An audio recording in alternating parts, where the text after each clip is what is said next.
بسم الله الرحمن الرحيم وصلى الله على سيدنا محمد وآله الطيبين الطاهرين واللعن الدائم على أعدائهم أجمعين۔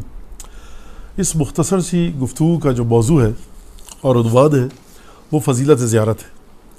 کبھی کبھی مومنین کہ جو محبین اور چاہنے والے ہیں معصومین کے، ائمہ معصومین علیہ السلام کے، کبھی کبھی ان کے ذہنوں میں تصور ایک آ سکتا ہے کہ ہم ائمہ سے محبت کرتے ہیں، ان کو چاہتے ہیں، ان کا احترام کرتے ہیں، عقیدت رکھتے ہیں، ایک تعلق ہے، تمام مجالس وغیرہ نظر و نیاز برپا کرتے ہیں اور تمام جو دعائیں ائمہ سے وارد ہوئی وہ پڑھتے ہیں اور ان کو یاد رکھتے ہیں زندگی کے ہر پہلو میں، تو یہ کافی ہے اور شاید زیارت پہ جانا کوئی اتنا ایک اہم مسئلہ نہیں ہے۔ اس سوال کا جواب آٹھویں امام علی رضا علیہ السلام کی ایک حدیث کے ذریعے میں آپ حضرات کے سامنے پیش کرنا چاہتا ہوں کہ آٹھویں امام فرماتے ہیں ان لکل امام عہدا فی عنق اولیائہ و شیعتہ، ہر امام کا ایک عہد ہے۔ کس طرح کا عہد ہے؟ اس امام کے شیعوں اور چاہنے والوں کی گردن میں ایک عہد و پیمان ہے۔ اگر فرض کیجئے کوئی شخص کسی فقہ سے، کسی مسلک سے، کسی اسکول آف تھاٹ سے تعلق رکھتا ہے اور صرف امیر المومنین علیہ السلام کو مانتا ہے، تو اس حدیث کی روح سے امیر المومنین کی بیعت کا، عہد و پیمان کا، ایک ایگریمنٹ اور پیکٹ کا کی ایک بیعت ہے جو اس کی گردن میں ہے۔ کوئی اگر 12 اماموں کو مانتا ہے، کوئی 14 معصومین کو مانتا ہے، تو ہر امام کا ایک معاہدہ اور ایک عہد ہے، ایک ایگریمنٹ ہے، ایک پیکٹ ہے جو ہم سب کی گردن میں ہے۔ اور اس کے بعد امام رضا علیہ السلام فرما رہے ہیں وَإِنَّ مِن تَمَامِ الْوَفَاءِ بِالْعَهْدِ وَحُسْنِ الْأَدَاءِ،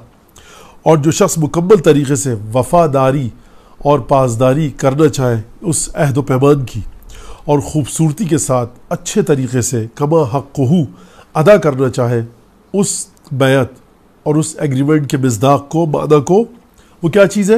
زیارت قبورہم، ائمہ علیہ السلام کی قبور کی زیارت کرنا۔ فمن زارہم رغبۃ فی زیارتہم، لہٰذا مولا فرما رہے ہیں کہ اب جو بھی زیارت کرے گا ائمہ علیہ السلام کی قبور کی، رغبت رکھتے ہوئے، شوق رکھتے ہوئے، دلچسپی رکھتے ہوئے، جھکاؤ رکھتے ہوئے اپنے دل کا، اشتیاق رکھتے ہوئے، کس چیز میں؟ ائمہ کی زیارت میں۔ اور دوسری چیز کیا؟ تصدیقاً بما رغبوا فی یا رغبوا فی، دونوں لحاظ سے شاید پڑھا جا سکے اس کو،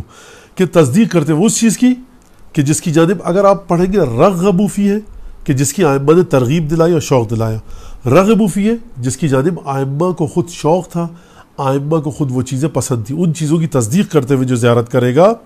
تو کیا نتیجہ ہوا؟ کان ائمتہم شفعاءہم یوم القیامہ، وہ تمام کے تمام ائمہ معصومین جن کی آپ نے اس دنیا میں زیارت کی ہوگی، وہ تمام کے تمام ائمہ قیامت میں ایسے شیعہ اور ایسے چاہنے والے کے شفیع ہوں گے اور شفاعت کروائیں گے۔ رسول خدا سے دوسری حدیث ہے من زارنا فی مماتنا فکأنما زارنا فی حیاتنا، کتاب المزار سے یہ روایت ہے کہ جو ہماری موت کے بعد، ہماری شہادت کے بعد ہماری زیارت کرے دنیا سے چلے جانے کے بعد،